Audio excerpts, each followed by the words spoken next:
May it please the court? All right. Good morning, Your Honors. My name is Sarah Tobias. I'm here on behalf of Appellant BAC Home Loans. At this time, I'd like to reserve at least 2 minutes for rebuttal. Your Honors, we are here today on an appeal from a final default judgment that was entered by the trial court. It is BAC's contention that this final default judgment is void because there were at least 2 fundamental errors committed by the trial court. The first error is that the final default judgment included equitable relief, specifically cancellation of a note and mortgage that was not sought in the operative counterclaim upon which the default was based. The second fundamental error is that by canceling the note and mortgage, the trial court essentially ruled on the pending foreclosure count and affirmative defense related to that foreclosure count of unclean hands, neither of which were noticed or were properly before the court on the motion related to the default final judgment. As it relates to the first error, the default judgment including relief not requested in the counterclaim, the counterclaim specifically it was 7 or 6 counts directed at BAC. It included a 7th count that wasn't directed at BAC. Each of the wherefore clauses are practically identical. They each seek judgment for damages, cost, reasonable attorney's fees, and such other relief as the court deems just and proper under the circumstances. In the allegations of the various counterclaims, no reference to equitable relief or cancellation, nullification is at all pled or referenced. And in fact, in most all of the counts, the Headleys claim they have suffered damages, financial hardship, and then in a few cases they say damages exceeding $15,000. Put simply, there was just nothing in the counterclaims themselves that would have put BAC, the defaulting party, on notice that an equitable relief was sought. The first time that any equitable relief was even referenced before the trial court was in the motion for... Yes, counsel, if you don't mind, if we reverse, what happens to this case? If you reverse, it goes back down for a determination on the amount of damages, or if damages are appropriate based on the well-pled allegations of the particular counterclaim. There was no finding by this trial court concerning whether the allegations were sufficiently well-pled to even grant damage relief, much less equitable relief.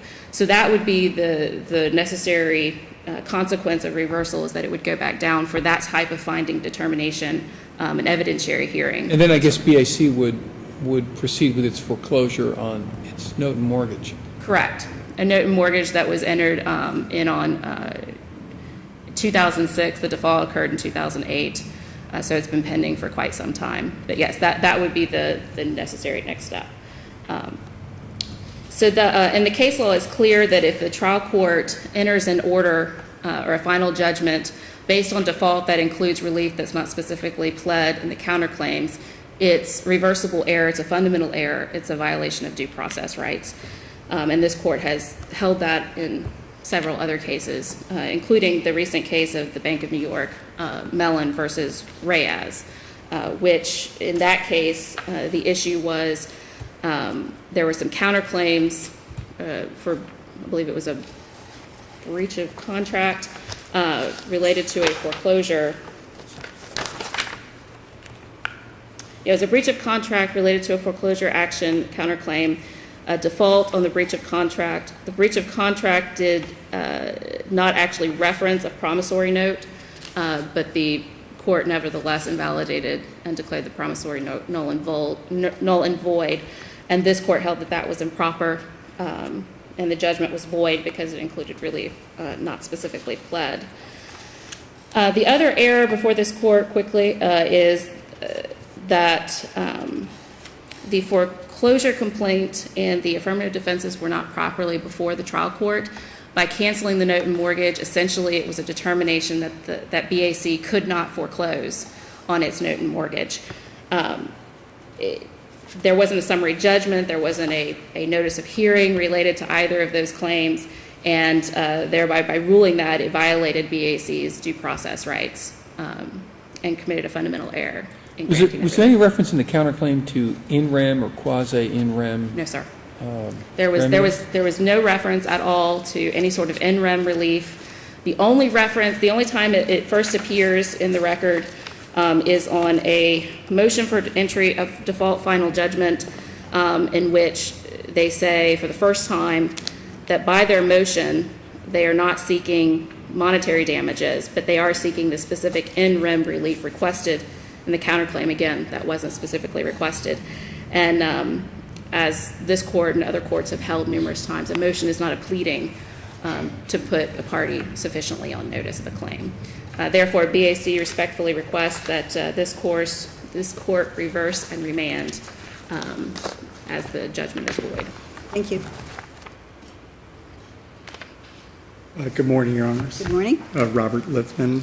Used to be Orshea and Lithman, Seed and Ramos, and a number of names, but since Judge Fajardo was on the bench, we've since changed our name and gone through a few different changes. I think this case, I handled this case in the lower court, and the default was properly entered. No one argues about that. The counterclaim was properly granted.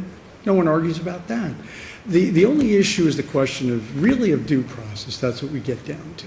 And let me tell you something. This case troubles me.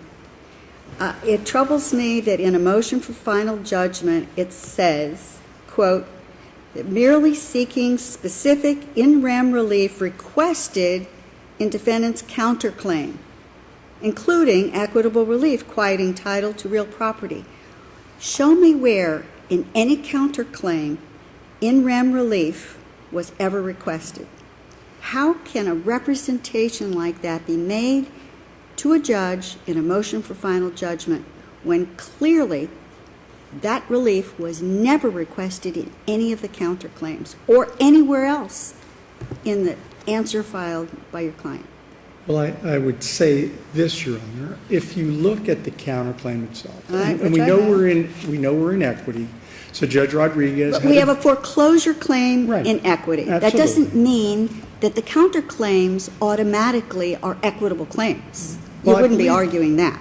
I believe it does, because I believe that once you invoke the equitable jurisdiction of the court and you're seeking equitable relief of the court, you then are Show me within. where it says in any counterclaim, merely seeking specific in rem relief requested in defendant's counterclaim. Show me where any of the counterclaims request in rem relief.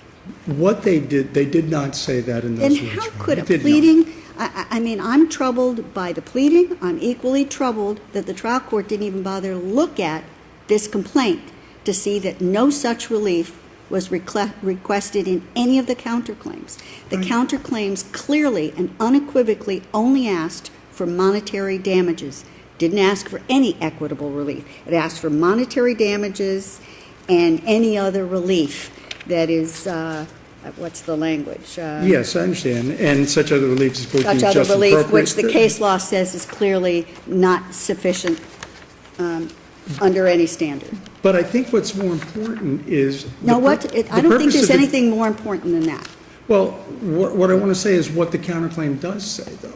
The counterclaim, in great detail, goes through the facts, all of the detail, as to how the bank illegally and with unclean hands procured a mortgage by fraud. That's what it says. This mortgage was procured by fraud, and And there was a asked claim for for fraud. monetary damages. Well, it says in the ad damnum clause, and for monetary relief and such other relief as the court deemed just and proper. What was the fraud in the counterclaim, very quickly? The fraud in the counterclaim was that the broker, in connection with the bank, had indicated that these people would qualify for this particular loan under a particular program, and they would not have qualified under this program. They would have immediately been in foreclosure. They never really met the qualifications for this. That's the general gist of this. They put them in a program they couldn't possibly ever qualify for, knowing that they just wanted to make a broker's commission. They wanted to place a loan, and these people were in foreclosure immediately thereafter, and that was kind of what the problem was. All the representations that were made. But did they about get the house for free because of that? I mean, do I think so? I think what happened was, and I know Judge Rothermer, and I really appreciate what you said there, and I'm sorry to just jump back Yeah. a little bit. that is the crux of the counterclaim all the way through. That's what the crux of the counterclaim is. You have to understand the purpose of a counterclaim, if proven, may defeat the foreclosure Right. claim. Correct.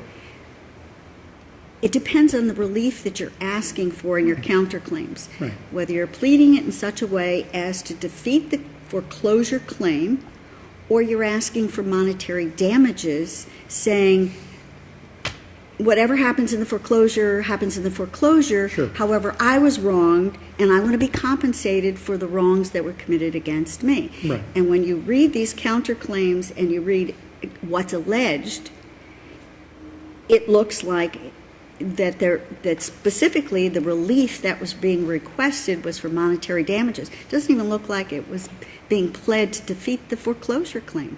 Well, I've pled many times over the years, thousands of pleadings. I don't think I've ever said when I'm asking for relief based upon fraud and other things and those type of inequitable conducts that I go seeking judgment for relief and damages and such other relief, including the equitable relief of so-and-so. Well, you I ask just for don't plead it that way. rescission, you ask for quiet title, You could. you ask for... You could, but let me Some- say this, and I think this is really important, really important. We were in front of Judge Rodriguez. Everybody was present. We noticed this hearing and specifically told the other side exactly what we were looking for. Now, you can imagine Judge Rodriguez was sitting there thinking, and you said, well, he didn't even review the counterclaim. That's not really true, because He read this and still thought that that was the relief absolutely, requested. absolutely, because what That's even happened, scarier. here's the reasoning behind that. Because you have a situation where the judge can say, you know what, you're seeking damages, Mr. Lithman. I'll tell you what, put on an affidavit of damages for $4 million, and I'm going to award $4 million against BAC. On the other hand, he goes, you know what? You have a counterclaim for fraud, misconduct, and everything else. That's what you've pled. That's what we're here on. That's what's been defaulted, and which they've never defended on, and the case got dismissed. Even after that, and they've never moved to set aside the dismiss. They've never filed one pleading in 4 years, not one. So the judge is thinking about it. He's in equity, and I've got all the case law, and I cited it, that says once you're in equity, you can impose constructive trust, equitable trust, everything that hasn't even been pled. The court has the right to make the appropriate overriding decision that's appropriate to the case. Yeah, but you didn't request any equitable relief. There were no grounds for equitable relief. It was an action of law. I think Counterclaims defeat a claim, potentially. Or It they- doesn't ask... or damages It on a doesn't separate grant, theory. if you find a counterclaim has been proven, it doesn't grant affirmative relief. It defeats the claim. That's what a counterclaim is. You know, it's a different thing if you have an affirmative defense, which you had unclean hands, Right, whatever. right. But it may potentially defeat the foreclosure claim, but it doesn't generally, you generally can't grant affirmative relief from a counterclaim, can you? I think you actually can. A counterclaim could be for a different cause of action stemming out of the same facts and circumstances and have affirmative relief that has absolutely nothing to do with the plaintiff's complaint. It could stem out of it, but it could be a different Listen, cause of I think action. you can grant that relief, but you have to ask for it. Yes, If and I you do did not understand. raise any issue I in do equity in your counterclaim, the counterclaim is not an equity. And just because you said, I'll take whatever relief the court gives me, Right. doesn't make it an equity. It doesn't convert an action of law into an equity action. And we've written that in several of third district cases. Well, the only thing I think what I was trying to get at is the court had a choice after looking at the facts and circumstances, the totality of the facts and circumstances. The court had a choice. Judge Rodriguez had a choice to award damages. He could have said it. It would have been inappropriate. In my opinion, it would have been inappropriate, and I wasn't asking for it because I thought it was the wrong remedy all the way around because... We'd have to have a trial on damages, right? Right. Yeah, we would have a trial on damages, we could have a trial, and they could defend on it, but I sure wouldn't have been asking a judge, give me an award of $1 million just because I file an affidavit, or I brought in some guy today who says, how much have you been hurt, my client, and says that. What the judge did say was, listen, they have a claim on a mortgage foreclosure.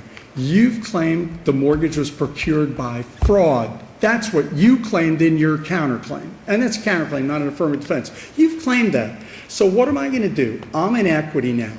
I can't rule for both of you guys, I can't give you a foreclosure at some point, and I can't rule that it was procured by fraud. So, Mr. Lithman, on your counterclaim for fraud, and it was procured by fraud, I'm ruling in your favor that it was procured by fraud because they've admitted it and never refuted it at any time. Now, what could judge? They were noticed of it. They were aware of it. There's due process. Every pleading for years has said exactly the same thing, and I noticed it in my motion. The due process is they may have, first of all, they may have been negligent in not answering. We don't know. Right. Or it may have been that they affirmatively said, listen, what can our damages be here? We'll deal with the damages. We'll pay with the damages. We want to foreclose on this property. And we have filed a complaint for foreclosure. There's, we can defend against that, and that's it. True. We'll pay whatever damages we have to pay out of the foreclosure. But the court did find, by admission, that there was fraud in the procurement. Well, what if there's no damages from the fraud? What if as a result of the fraud, they got to live in the house for 4 years for free? Well, So maybe their net is a, You're positive. right, you're right. But if the mortgage is I mean, even if you admittedly, establish fraud, you still have to prove some damages, right? no, not necessarily, because I think Judge Rodriguez did exactly the right thing. He said, listen, this is not exactly, in my mind, a damage case. You have proven, and But they've that's what admitted. was pled. I If understand, it's not but- a damages case, then, But then it- I guess you get nothing from the counterclaims, because it's all you asked for. But it When you was- specifically, and you elect a specific damage, and you specifically elect what I'm seeking are monetary damages, that's it. And if the court finds there are no monetary damages, then you're out of luck. Well, I think, like I said, he was in an inconsistent, repugnant position, the judge. He was either going to Not find, necessarily. Not I necessarily, felt because that they may have been, they may have been entitled to their foreclosure, and your client would have been entitled to your money damages. And that's not necessarily inconsistent. I understand, I think he felt that because of being there, but there's no transcript. You just of have to that. make That- us understand how he felt Right. and why that was correct. Yes, and- That's your mountain to climb. And that's true, and I understand, and I understand the situation here. I do know that the case law really has said that once equity gets it, they can grant relief that's appropriate to the circumstances which are in equity, but I know you've said you've had other cases in that regard. But I'm I do looking at think, Lopez Ortiz versus Central Savings Bank from this court in 1989, citing to 2 or 3 other cases that talk about the issue of actions of law and actions in equity, and that one doesn't convert the other, Right. just because they're both raised. understand? So, I mean, I don't know how else to read that. No, and I do understand that. Like I said, my only concern was if a judge finds really, if it's admitted by the other side that we procured that mortgage by fraud, I think that is the remedy at that point is I'm extinguishing your mortgage because it was procured Wouldn't the by remedy fraud. be to rescission? It could be, yes, of In other course words, you it pay could. back the money It could and, be. you It could put the be. parties back, before they were. Absolutely, no question about it. And I do think I mean, it because, seems a little disproportionate to say there's going to be fraud, so you get the benefit of the bargain, but the other person gets wiped out. well, I know, and I know their position was due process, and all I can say about the due process argument was that we did plead all those things from day one. We did put it in the motion. We did have a final hearing on the subject, and they appeared and have never once to this day. But in terms of due process, I mean, core due process is, I think, you have to allege what you want. Yes, I mean, absolutely. that's the beginning of the notice for due process. Hey, we're seeking rescission, or in this case, we're seeking that the monies be given to us and that the mortgage and note be eliminated. And I was a little perplexed, of course, that none of that was raised in the lower court. We're at a hearing, we're doing all these things, nothing is being raised, and now we're bringing it up on appeal. We're going to tell you, oh, by the way, there was no due process at that particular point in time, but, that was presented to them for argument in the lower court, and I guess your honors understand my position. I really think Judge Rodriguez did the right thing. I think his decision was correct under the circumstances, but I appreciate your honors' perspective on it. Just very briefly, to counter some of the points, counsel keeps referencing that there was an admission of fraud in the procurement of the loan. Well, there was no answer, so It means it's by admitted. default. Right, but there was no finding in the actual final judgment that the well-pled allegations supported the relief that was granted by the court, and I think that's another it's a requirement in all of the cases that the well-pled allegations, sure, you admit those, but then they still have to support the relief requested. And then again, going back to... Do the well-pled allegations support fraud? I would contend that these well-pled allegations did not. They were very vague. They were convoluted as to which defendant allegedly misrepresented what. The defendants were commingled in all of the different counts. There were 5, I believe, cross-defendants, which were really more third-party claims. It's a very confusing counterclaim when you read it to understand exactly who's alleged to have done what, much less what BAC is alleged to have done. So I think there is a contention that the well-pled allegations would not have supported a fraud finding or the damages for a fraud finding under the circumstances. And as the court pointed out a moment ago, there is a principle of election of remedies. Here, he sought damages, not rescission, and that's clear from the counterclaim. And damages would not have been liquidated under these circumstances, therefore, a trial on damages would have been required. Correct.